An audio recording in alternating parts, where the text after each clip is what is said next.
يلا يا سامسون هيروح فين يا جماعه؟ واحد مستفيد. تخلص يلا. هيعمل ايه؟ هيقعد لوحده. انا نفسي يبقوا بتوعهم الكوره عشان لعيبه الزمالك ما تعملش تعويض في حاجه.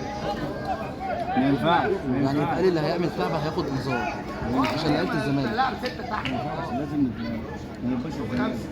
او 4 يروح موقف واحد على واحد لكن دي ولا كسبان. خالد الناري عامل ماتش كويس جدا، جت لقطه ضيعت كل حاجه. شوف كان دريبه كده مقابله بالحكم الراجل.